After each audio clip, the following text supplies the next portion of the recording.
Olha só, estamos aqui direto do Morumbis e eu tô aqui para falar um pouco sobre esse São Paulo e Palmeiras, 1-0 no Choque Rei.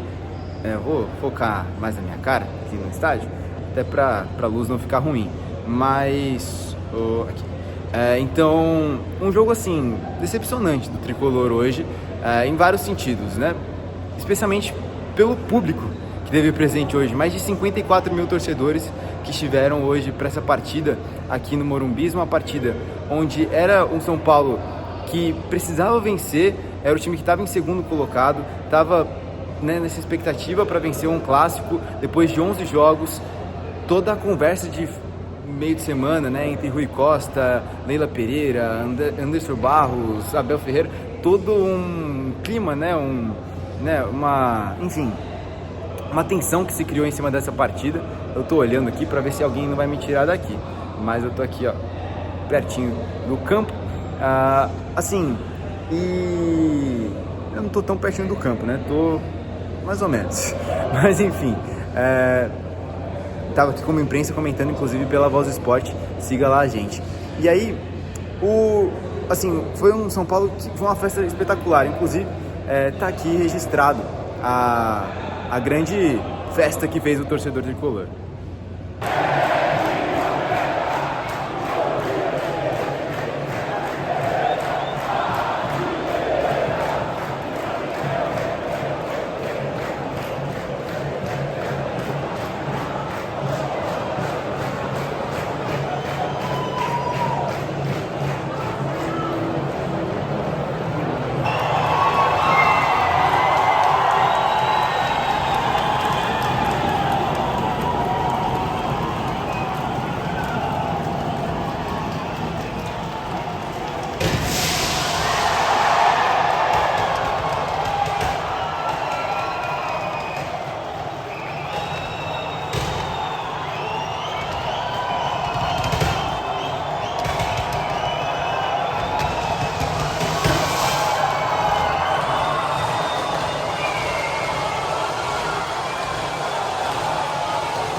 E aí a expectativa é que era o São Paulo que iria apertar desde o começo, que iria conseguir se impor e até marcou, né, mais em cima, foi tentar tirar os espaços.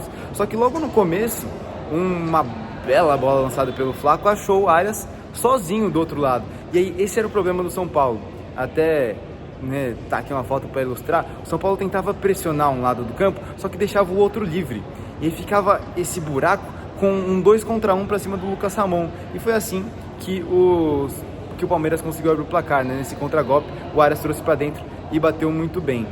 Depois disso, o jogo se desenrolou para um São Paulo ainda mais com a bola, ainda pressionando, ainda sendo o time mais, assim, que tentava rondar a área, mas sem criatividade. O Palmeiras encaixou muito bem a marcação, o Alan voltava totalmente para marcar ali no lado direito, fechava esse lado, o Piquerez e o Giai fechavam por dentro para o São Paulo não ter essa superioridade numérica, e o Palmeiras conseguiu se fechar muito bem, conseguiu ganhar muito bem os duelos, e aí ficou esse jogo travado, né? O São Paulo tinha muitas dificuldades, o Marcos Antônio fez uma partida muito boa, e era ele que destravava às vezes essas jogadas, mas no meio para frente o São Paulo muito nulo, assim, Cauli, Luciano, cruzamentos horríveis do São Paulo. Até a última vez que eu vi a estatística, eram 2 de 25 cruzamentos certos do São Paulo. Assim, assustador, uma partida horrorosa. E o Palmeiras buscava o contragolpe, né? Especialmente com o Alan. O Alan teve um ótimo meio para o final de primeiro tempo, conseguiu criar uma baita chance que ele cruzou, mas bateu muito forte, e aí o Flaco não conseguiu alcançar. E aí, com isso, ficou essa primeira etapa. Segue o jogo, vem para o segundo tempo. O São Paulo, para mim, piorou ainda mais. O Roger Machado tira, e essa mudança para mim não fez sentido nenhum. Ele tira o Cauli e coloca o Tapia para armar o jogo. Ou então puxa o Luciano, né? Acho que foi mais puxar o Luciano para armar. E abriu o Tapia pela ponta esquerda, assim. O São Paulo piorou ainda mais. Ficou rondando e não criou absolutamente nada. Foi um segundo tempo, assim, muito ruim. E ruim dos dois lados, porque o Palmeiras já não tinha mais aquela força para atacar. O Arias fez esse jogo que foi muito bem no primeiro tempo, né, especialmente na jogada do gol, mas no segundo tempo ele avançava bastante, mas não conseguia ganhar na velocidade, porque já estava mais cansado. O Alan também saiu depois e ficou um segundo tempo ruim, né, assim, no sentido técnico da coisa. E o time do São Paulo, assim, nulo, sem conseguir criar nada, sem conseguir ser perigoso, sem conseguir se impor, ficava com a bola, trocava, mas assim, realmente muito ruim, assim, o jogo do São Paulo. E todo o cruzamento que era para a área, ou o Carlos Miguel segurava, ou o Gié afastava, ou a bola nem chegava na área, porque ficava muito curto o cruzamento. Então, com isso, seguiu o 1-0 para o Palmeiras, e assim, um jogo bastante tenso. Destacar, para mim, o Andreas Pereira deveria ter sido expulso na segunda etapa, porque ele já tinha amarelo, dá uma chegada no Marcos Antônio ali, no momento em que ele vai sem bola, ele vai num momento de contra-ataque, né, numa dessas escapadas do Marcos Antônio, e aí é aquilo, né, justifica o discurso do São Paulo, porque tudo que tem sido dito é que o São Paulo é desfavorecido, né, pela arbitragem, e hoje, para mim, o Daronco não teve... ele foi covarde, sabe?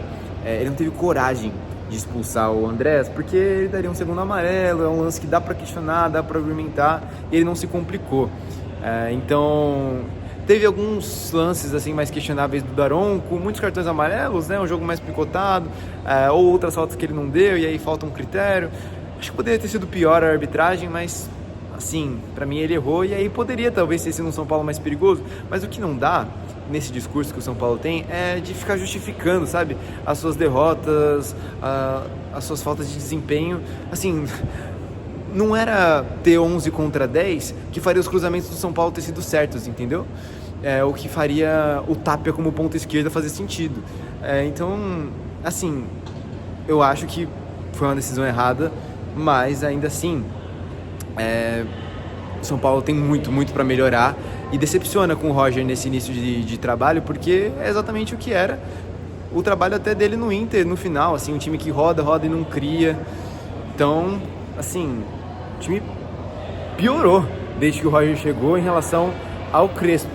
E pro Palmeiras, eu acho que hoje o Abel mostrou que sabe jogar jogo grande, assim. Claro, né? Já mostrou várias vezes, mas nessas últimas temporadas o Palmeiras tem tido dificuldades. E hoje mostrou isso, soube ler muito bem taticamente o jogo o Abel.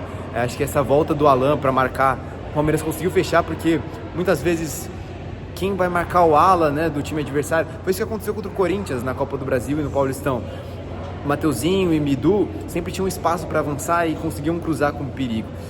E o Enzo Dias e o Lucas Ramon não conseguiram fazer isso em nenhum momento, claro, também por erros deles, mas o Palmeiras soube fechar muito bem o meio, soube fechar bem os lados do campo. O Palmeiras ofensivamente também aproveitou nessas viradas de jogo, e mesmo que estivesse até mais desgastado, eu acho que isso pesou no segundo tempo, o desgaste físico, o Palmeiras conseguiu segurar o placar. Então, sim, um jogo bastante correto, um Palmeiras que parece brigar pelo título esse ano, e já abre uma gordurinha em relação ao Flamengo, né, que é muito bom diante de um campeonato tão competitivo como é o Brasileirão, e consegue uma vitória realmente importantíssima e dispara um pouco na liderança, né? Só 3 pontos de diferença. São Paulo segue sendo vice-líder, mas ainda tem rodada aí, o próprio Flamengo vai jogar, o Bahia vai jogar, enfim. Então fica essa expectativa, né? Será que o Palmeiras vai conseguir brigar pelo título do Brasileirão de novo esse ano? No mais é isso. Grande abraço a você que me acompanhou aqui. Eu sou o comentarista esportivo e jornalista Thiago Golini. Tô aqui no Morumbi, ó. Já tá apagando as luzes e tudo mais, mas nesse apagar das luzes que eu dou um grande abraço para você. Deixa o like aí, comentário, o que você achou desse Choque Rei, se eu esqueci alguma coisa de falar, mas é isso, valeu, grande abraço.